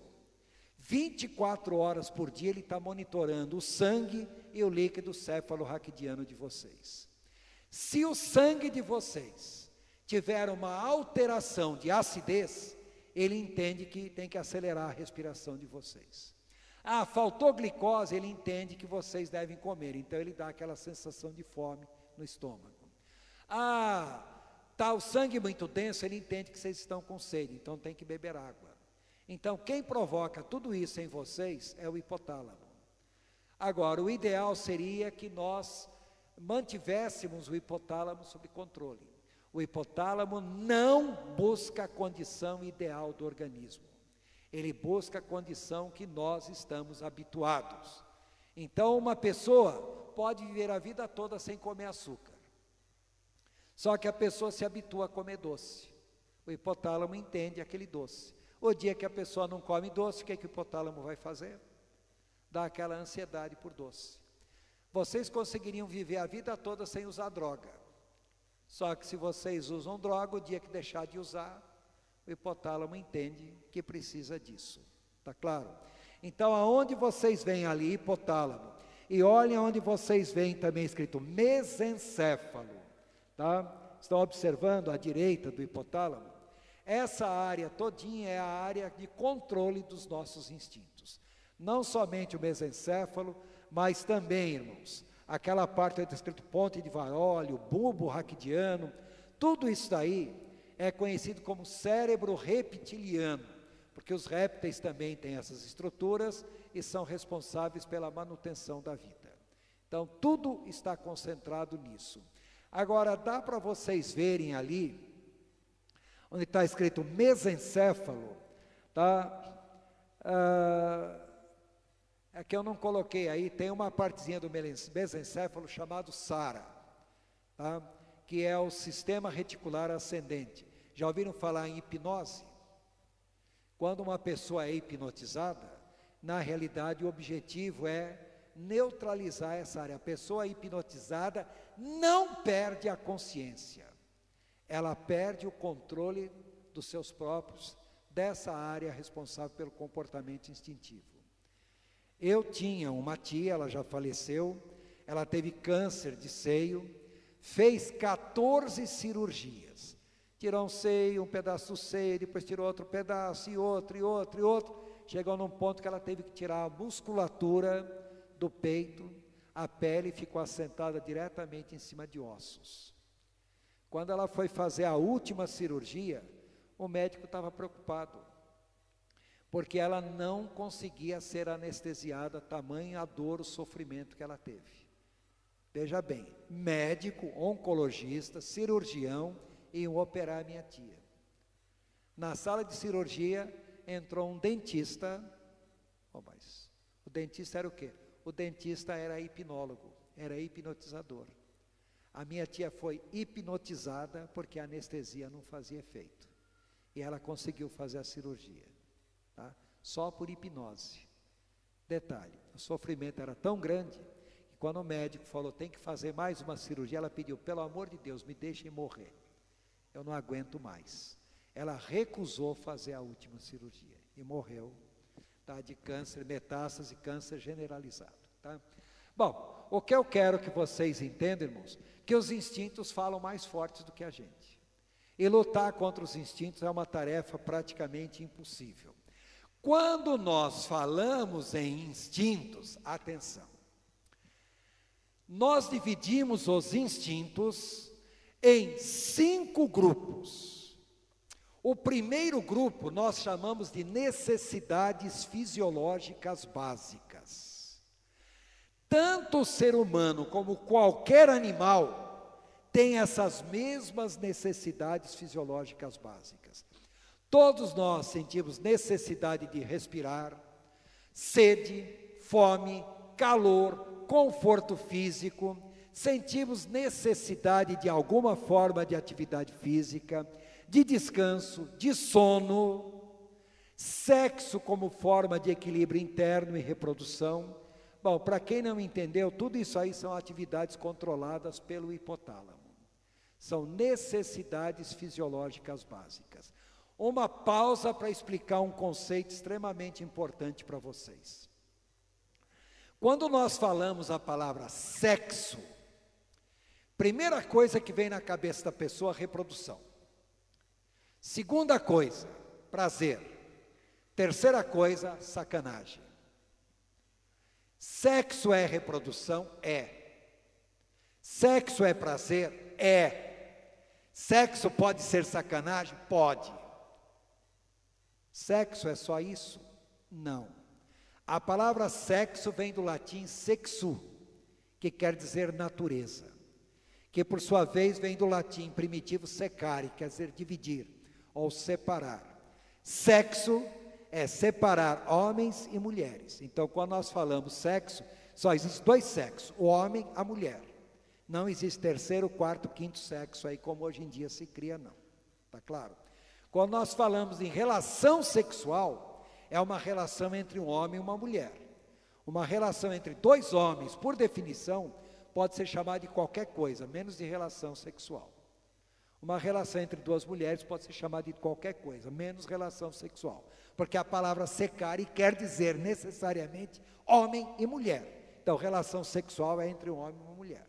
Se for pessoas do mesmo sexo, então nós não podemos mais chamar de relação sexual. É qualquer coisa aí, sei lá o que querem chamar, tá? Bom, na realidade, irmãos, a finalidade do sexo, tudo bem, visa a reprodução, visa o prazer, visa até a sacanagem, visa, mas não é essa a principal finalidade do sexo. A principal finalidade do sexo é o equilíbrio. Quando uma pessoa mantém relação sexual e atinge o orgasmo, o organismo produz uma quantidade muito grande de neurotransmissores. Então, a finalidade, irmãos, é forçar o organismo a produzir neurotransmissores de uma maneira rápida, de uma maneira bastante acentuada.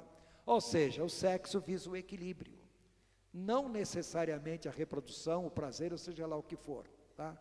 Agora, ninguém consegue entender sexo também como criatividade, mas sexo é criatividade.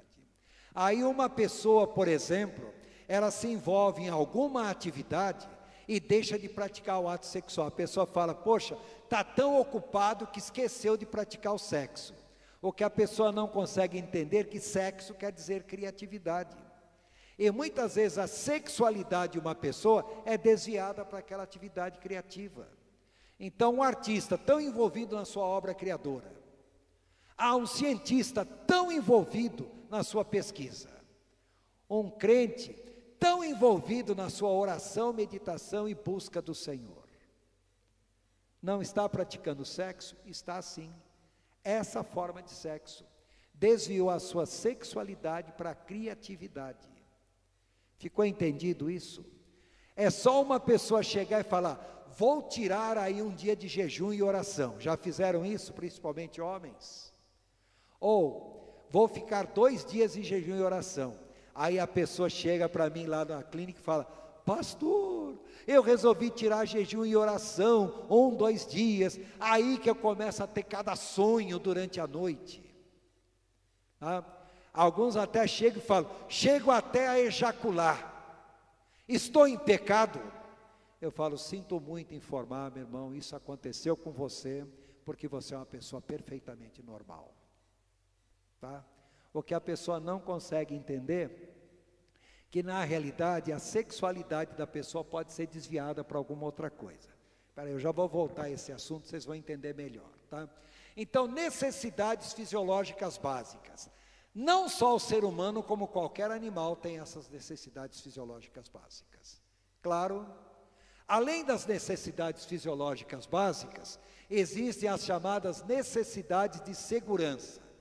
Todos nós queremos proteção, abrigo, tá? Irmãos, larguem uma caixa de papelão perto de um gato. O que o gato faz? Automaticamente ele entra dentro da caixa. É ou não é verdade? O que é isso, irmãos? Simplesmente necessidade de proteção e abrigo. Como diz, é o complexo de útero que o gato tem. Olhem para uma casa. A arrumação da casa interiormente reflete muito a personalidade da mulher que mora naquela casa. Então, se vocês veem uma casa bagunçada, quem é bagunçada? Normalmente é a mulher.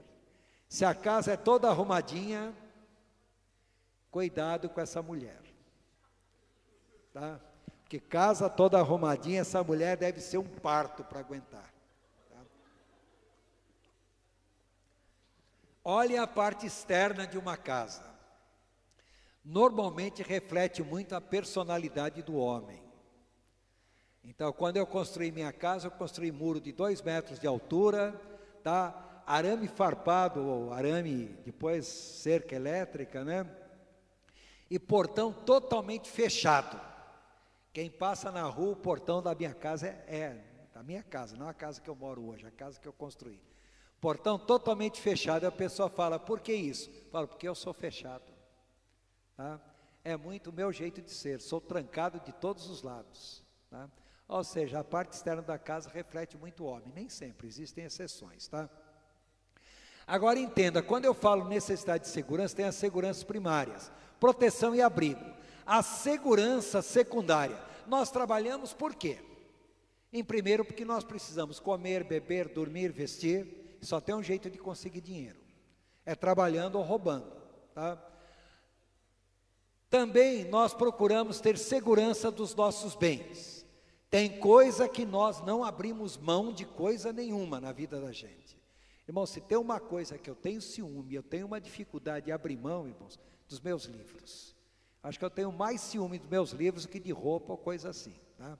Meus livros, meu quartinho, minha biblioteca, irmãos, podem fazer o que quiser, mas não mexam ali. Não gosto nem que a minha esposa arrume. Se tiver bagunçado, deixa bagunçado, porque eu conheço as minhas coisas na bagunça. E quando ela arruma, aí eu perco a noção de tudo, tá? Porque ela não tem o mesmo critério de organização que eu tenho. Então, eu não gosto nem que mexa ali, tá? Então, todos nós, na realidade, buscamos segurança dos nossos bens, das nossas propriedades. Também, por que existem leis e critérios morais? É como uma forma de proteção pessoal e proteção da propriedade. Pergunto, os animais têm noção de proteção? Sim. Animais têm noção de abrigo? Também têm. Animais têm noção de trabalho para conseguir as coisas? Não, mas os animais sabem de uma coisa, né? Tá? O animal herbívoro na floresta, ele já levanta de manhã, tem que começar a correr. Se ele não correr, vem um leão e come. E o leão, quando acorda de manhã, tem que começar a correr. Porque se não correr, ele não alcança o herbívoro que corre mais do que ele. Tá? Então, todos nós, na realidade, procuramos satisfazer as nossas necessidades básicas, ou seja, trabalhar. Vocês têm ou não têm ciúmes das coisas de vocês? Então, repare, necessidades fisiológicas básicas nós temos, necessidades de segurança nós temos, os animais também têm, não no mesmo nível que a gente, mas eles têm. Irmãos, por que será que um animal faz xixi em tudo quanto é poste? Ele está ou não está marcando território? Tá? Está marcando. Aí vocês vão falar, bom, isso é comportamento animal, nós não fazemos xixi em poste nenhum. Será que não? Figuradamente fazemos. Deixa alguém entrar na casa de vocês e mexer em alguma arrumação que vocês fizeram, para ver se vocês não estão marcando território. Esse é comportamento tipicamente animal.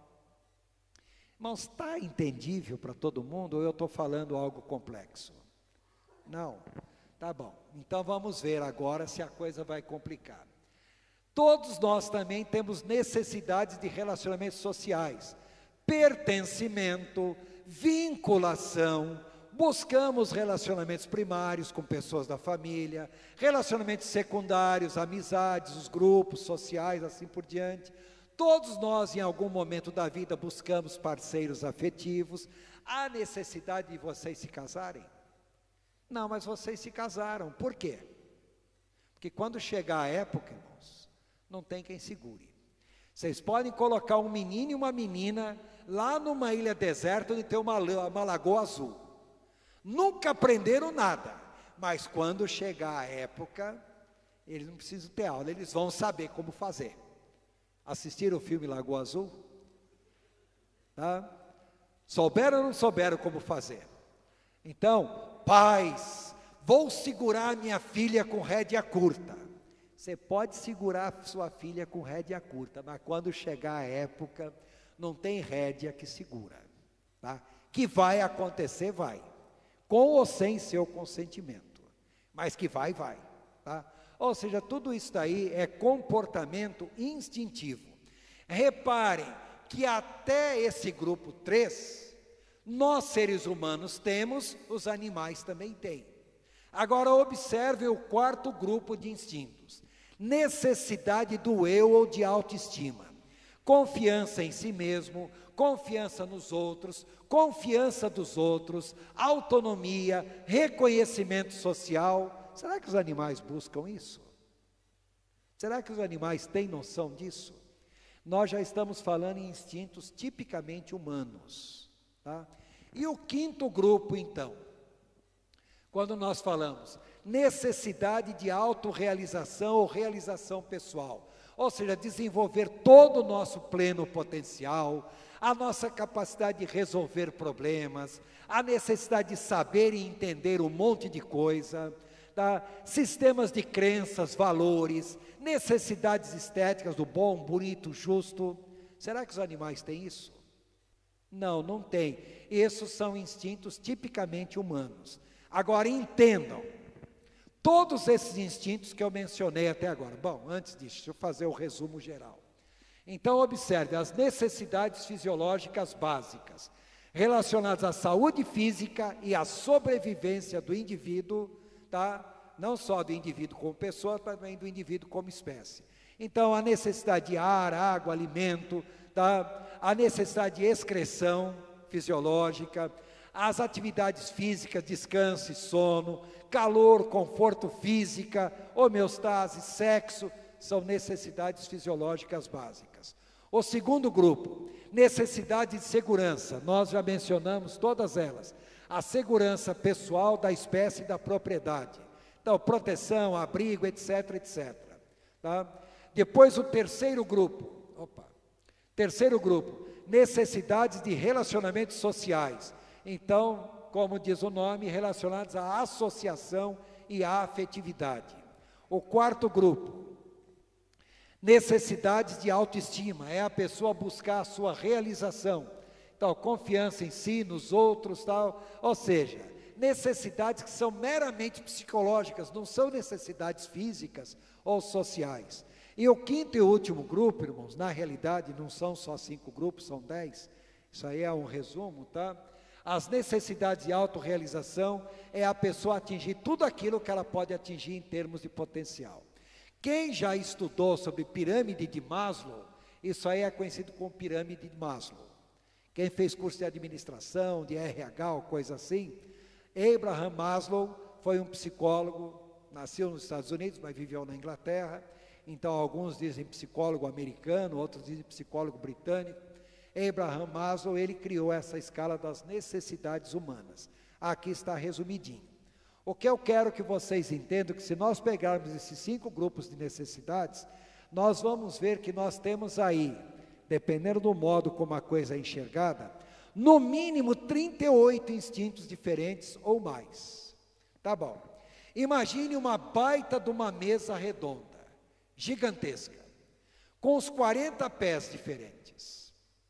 Entenda que essa mesa somos nós, e os pés são os nossos instintos. Eu coloco um peso muito grande sobre essa mesa, as nossas várias necessidades que nós vamos abordando no decorrer do curso. Tá? Finalidade dos instintos: manutenção da vida, manutenção da pessoa como indivíduo, como espécie. Se eu pegar essa mesa com 40 pés, se eu arrancar um pé, eu vou desequilibrar a mesa? Não. O que vai acontecer, das duas uma: ou eu vou distribuir o peso que esse pé aguentava para os demais pés, ou eu vou distribuir o peso desse pé para os 2 pés mais próximos. Se eu arrancar 2 pés, mesma coisa. Ou eu distribuo o peso para os demais pés, ou eu concentro o peso nos pés mais próximos. Se eu arrancar 3, 4, 5, 6, 10 pés, bom, vai chegar num ponto que eu desequilibro a mesa. Está claro? Entenda que quanto mais pés eu arrancar, mais peso eu estou colocando nos outros pés. Então entenda o seguinte: esses pés são os nossos instintos. Se eu não satisfazer um dos instintos, eu tenho que compensar esse instinto em cima dos outros instintos. Tem que compensar de alguma maneira. Se eu não satisfazer 2, 3 instintos, chega num ponto que eu desestabilizo a pessoa. Ficou claro? Agora, se ao contrário, eu pego essa mesa com os 40 pés, eu alongo o comprimento de um pé, o que acontece? Eu vou concentrar peso nesse pé que foi alongado e nos pés opostos, não é isso? Tá bom, já que eu alonguei esse pé, os demais pés estarão separados do chão, não estarão? Em outras palavras, os demais pés passam a ser peso também para aquele pé que foi alongado. Então, se eu exagerar num instinto especificamente, eu vou sublimar outros instintos. Ou seja, a satisfação dos demais instintos vai ter que ser compensada em cima desse pé que foi alongado, em cima desse instinto que foi alongado. Tá? Então entenda, eu vou tirar um dia de jejum e oração, eu vou deixar de comer. Eu não vou satisfazer a necessidade fisiológica básica que é de comer. Se eu não vou comer, eu vou ter que compensar esse instinto em outros, que são importantes ao extremo para nós. Então, de repente, eu não vou comer e eu percebo que eu fico extremamente irritado. Já viram pessoa que tem hipoglicemia? Meu genro tem hipoglicemia. Quando ele deixa de comer, sai de perto. Isso porque ele é médico. Já pensou se não fosse? Tá? Então, irmãos, uma pessoa com hipoglicemia, se eu deixo de comer muito tempo, irmãos, me dá uma dor de cabeça, me dá uma enxaqueca, que depois não é comendo que a enxaqueca vai passar, não, demora dias para passar. Ou seja, se eu não satisfazer um instinto, eu tenho que compensar esse instinto nos outros. Então, vamos voltar ao assunto sexo. A palavra sexo, na realidade, designa a própria natureza da pessoa. Como dizia Freud, a melhor maneira de nós conhecermos uma pessoa é quando a pessoa está praticando seu ato sexual. Ué, porque eu vou assistir? Não, porque quando a pessoa está no ato sexual, a pessoa está nua.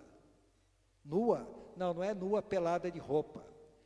Porque durante o ato sexual a pessoa solta todos os seus instintos, todos os seus preconceitos, todos os seus bloqueios, a pessoa mostra quem ela realmente é.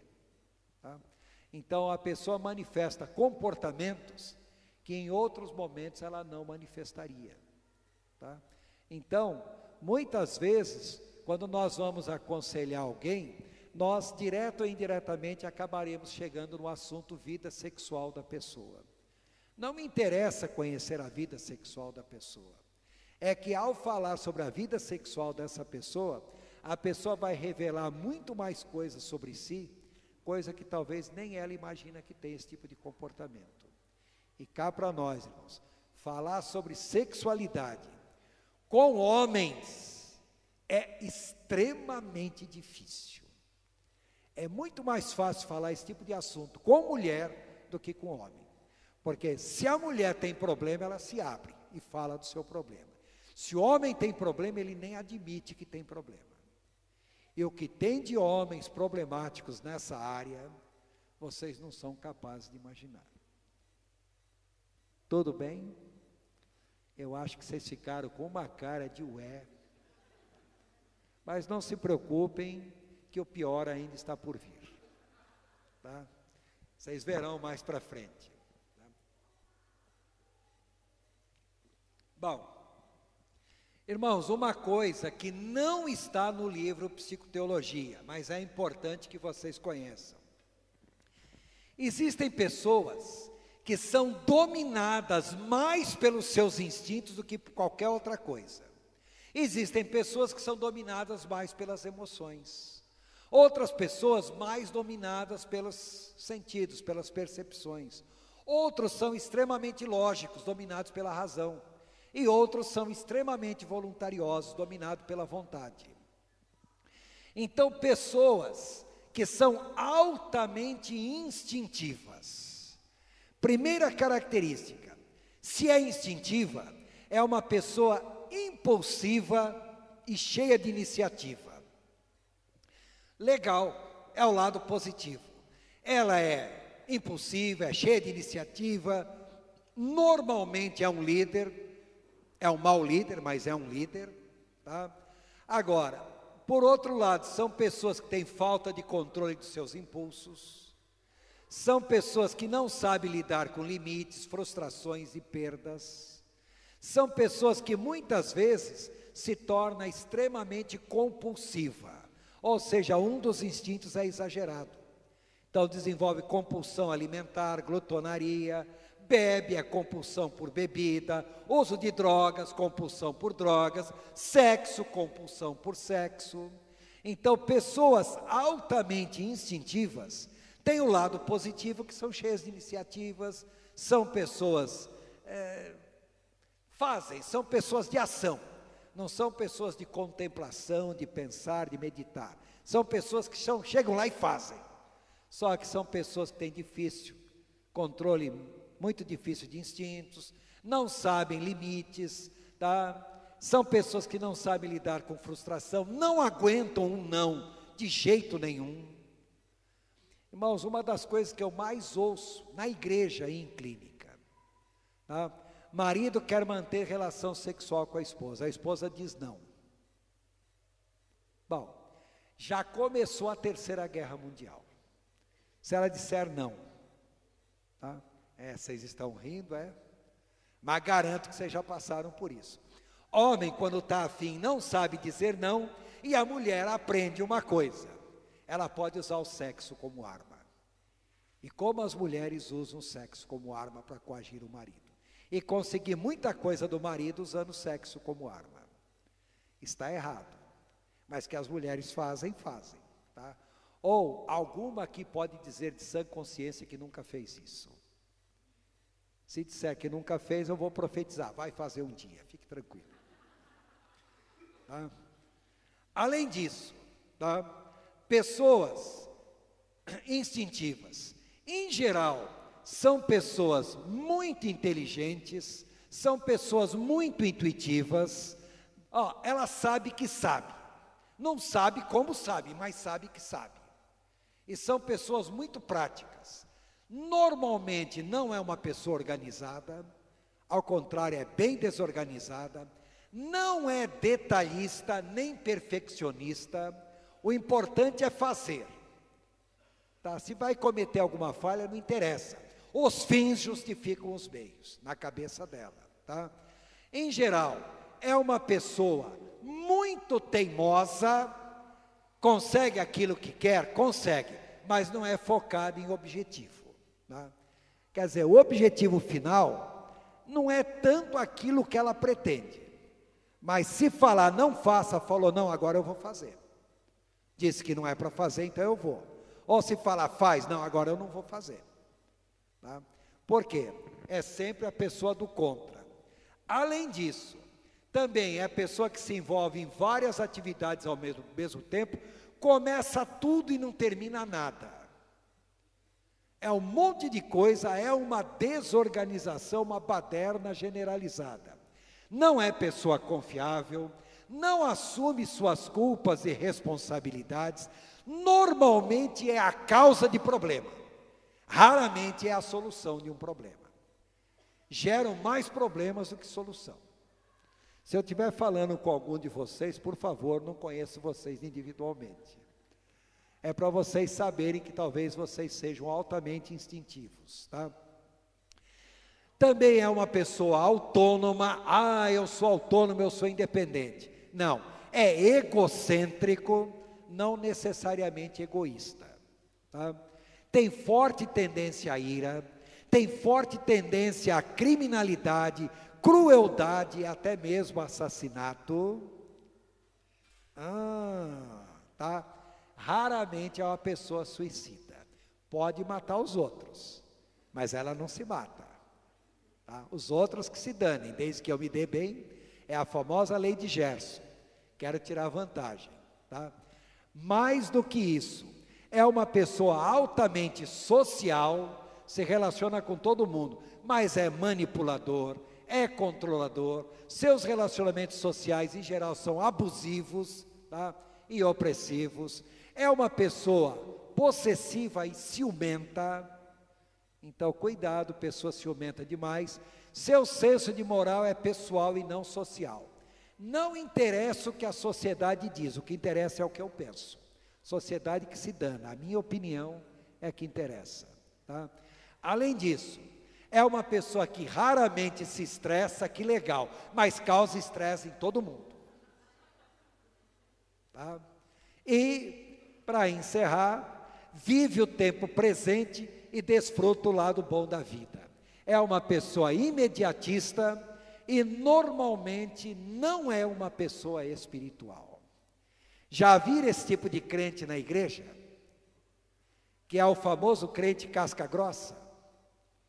O crente, irmãos, que todo pastor quando fala, meu Deus, fui contemplado com uma bênção na igreja. E para aguentar essa bênção, tem hora que dá vontade de esganar umas pessoas assim. Mas cuidado, é mais fácil vocês serem esganados do que esganar tal pessoa, né? Aí vocês vão falar, mas esse tipo de gente existe? Existe. São pessoas que têm uma forte tendência a desenvolver algumas enfermidades psicológicas, como transtorno de hábitos e impulsos, transtornos compulsivos diretos, compulsão alimentar, compulsão por droga, compulsão por sexo, tá? Então ali o uso de bebidas e drogas, é muito comum em pessoas que têm transtorno afetivo bipolar, é o famoso TAB, muito comum também em pessoas que têm transtorno obsessivo compulsivo, pessoas paranoides. O que é paranoide? Pessoa que tem mania de perseguição. Irmãos, tem ou não tem na igreja aquela pessoa que acha que ninguém gosta dela? Por acaso vocês acham que ninguém gosta de vocês? Cuidado, meu irmão paranoide, tá? E são pessoas também que têm uma forte tendência a desenvolver transtorno de personalidade. Nós vamos falar sobre cada um desses tipos de transtorno. Quando eu falo patologia, eu estou falando doença. Quando eu falo transtorno de personalidade, não é doença. É uma maneira errada da cabeça da pessoa funcionar. Então são pessoas de personalidade impulsiva, bom, já é uma pessoa impulsiva. Pessoas narcisistas, eu sou bom, eu sou o máximo, eu sou lindo, não há ninguém como eu me amo, tá? É o narcisista. Ou pessoa obsessiva, é aquela pessoa que quando coloca uma coisa na cabeça para tirar, às vezes nem milagre, tá? A pessoa que tem desenvolvimento de sociopatia, tem um cidadão aí de 9 dedos, é um alto sociopata, tá? Pessoas de transtorno borderline, é aquela pessoa cruel, assassina muitas vezes, não é suicida em potencial, mas pode até chegar nisso, tá? Bom, sobre esses transtornos de personalidade nós vamos comentar muito no devido tempo. E o mais interessante de tudo, quando nós olhamos alguns exemplos bíblicos de pessoas altamente instintivas. Pergunto, Adão e Eva no jardim do Éden, eles viviam ou não viviam em função de instinto? Queria comer? Sabia que estava errado? Sabia, mas se eu quero comer, eu vou comer. E Caim, quando matou Abel, tinha ou não tinha que se livrar de alguém? Tá? Se não matasse Abel, ia matar qualquer outro, mas que ia matar, ia. Sansão não podia ver, vamos usar um termo correto, um rabo de saia, que caía logo. Quando Dalila apareceu, tá? Sansão foi atrás, tá? E o rei Saul, tinha ou não tinha uma fraqueza com relação ao seu reino, tá? Aí nós pegamos Manassés, Herodes, e o exemplo típico de uma pessoa altamente instintiva. Irmãos, Judas Iscariotes viveu com Jesus. Foi ou não foi capaz de trair Jesus por dinheiro? Irmãos, o que nós temos hoje em dia, mesmo nas igrejas, pessoas que vivem vendendo a fé, irmãos, ou seja, são verdadeiros Judas Iscariotes, traindo Jesus o tempo todo. Então, são exemplos típicos de pessoas altamente instintivas da Bíblia. Só esses? Não, existem outros que também são instintivos, mas o ponto principal deles não é ser instintivo. Outras características dele são mais importantes, como Cã, filho de Noé, Judá, Miriam, irmão de Moisés, Jefité, que chegou a matar a própria filha, tá? O rei Davi, um homem segundo o coração de Deus, mas quando olhou Batseba tomando banho, para quem já tinha 19, 18 mulheres, irmãos, ia fazer diferença mais uma no harém dele? Cá para nós, irmãos, uma mulher já dá um trabalho que só Deus para ter misericórdia. 19, olha o problemão que ele arranjou, tá? Detalhe, são pessoas altamente instintivas, mas a característica principal deles não é a instintividade, tá? Pilatos, que deveria julgar Jesus com justiça e não julgou, e o próprio apóstolo Paulo, uma pessoa altamente instintiva, embora Paulo fosse muito mais volitivo que instintivo, tá? Então eu quero que vocês entendam, nessa relação, tem pessoas que são servos fiéis a Deus? Tem pessoas que foram maus servos de Deus? Tem pessoas que jamais se converteriam? Tem também, está claro? Então entenda, uma pessoa altamente instintiva, irmãos, não é uma pessoa que jamais virá a se converter, não é uma pessoa totalmente perdida, tá? Pode se converter? Pode. Agora, quando Paulo fala, miserável homem que sou, quem me livrará do corpo dessa morte? O bem que eu quero, esse eu não faço, mas o mal que eu não quero, esse está sempre diante de mim. Para quem não conhece essa história, irmãos, na região central da Itália, existia um povo chamado etrusco. Hoje tem até hoje na Itália a Etrúria, bem no centro da Itália. Mas antes dos romanos existirem, os etruscos moravam ali. E os etruscos tinham um rei chamado Mesêncio. Era um homem extremamente duro, extremamente cruel, mas era um homem justo. Então, se alguém no reino dele cometesse um crime, um assassinato, esse rei chamado Mesêncio, ele julgava o assassino imediatamente. Se morreu, se matou, tem que morrer, não importa a circunstância. Então a pessoa estava condenada à morte. Ele dava total liberdade para a pessoa, só que ele pegava o corpo do defunto e amarrava nas costas do assassino, pé com pé, mão com mão, cabeça com cabeça. Você está livre, pode ir onde você quiser, só não pode tirar esse cadáver que está preso em você. Você matou, você carregue. E a pessoa estava livre, só que o corpo apodrecia, criava bicho e contaminava a pessoa, o assassino.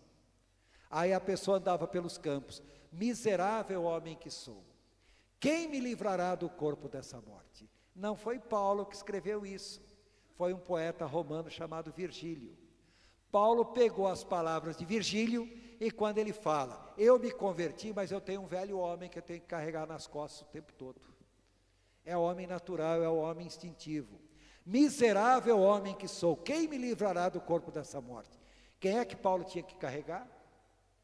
Ele mesmo. Então ele tinha que lutar contra a velha natureza o tempo todo.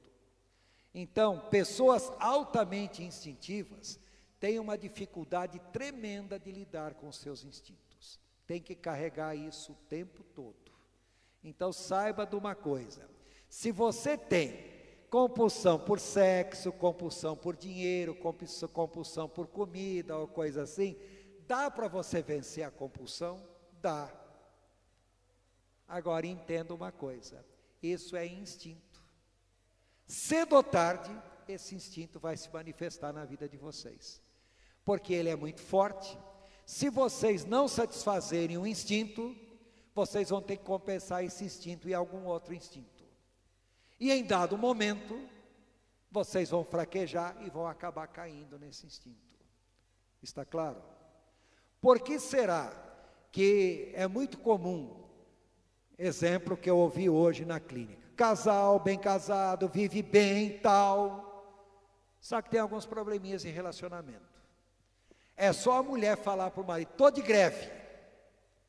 Primeira coisa que ele faz é cair em adultério.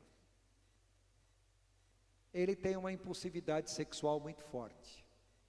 Se a mulher falar que estou de greve, ela está errada porque está de greve. Ele está errado porque não consegue dominar o seu instinto. Então ele cai em adultério. Tá? Pergunto, a sexualidade dele tem uma explicação? Tem, é uma pessoa altamente instinto. Justifica o erro? De maneira nenhuma. Então por que muitas vezes nós erramos? Porque os nossos instintos falam mais fortes do que a gente mesmo. Entenderam? Então, quanto mais instintiva é a pessoa, lembre-se que instinto é algo inconsciente, é um processo mental inconsciente, nós normalmente não temos o pleno controle disso. Claro? Bom, quase 9h30, está na hora de nós encerrarmos, nós vamos parar nesse momento, pediria para vocês lerem esse assunto de novo, que nós vamos dar continuidade a isso na semana que vem, terminar esse assunto, e eu já vou mandar para vocês, para a semana que vem, essa é a lição 6, eu já vou mandar para vocês a lição 7, tá claro? Vou mandar essa semana, porque nós começaremos às 7, terminaremos às 6 na terça-feira, começaremos às 7 na terça-feira, e na quinta-feira da semana que vem, vamos abordar a lição 5, vem quem quiser, na quinta-feira, tá? Quem puder vir, aconselho que venha, porque na lição 5 nós vamos falar por quem nós cremos, então nós vamos falar muito onde é que está o foco da fé na nossa cabeça, é a neuroteologia, amém? Podemos orar para encerrar? Ficaram preocupados? Aprender a justificar seus erros? Mas aprender a conhecer de onde vem muitos erros de vocês? Comportamento meramente animal que nós temos.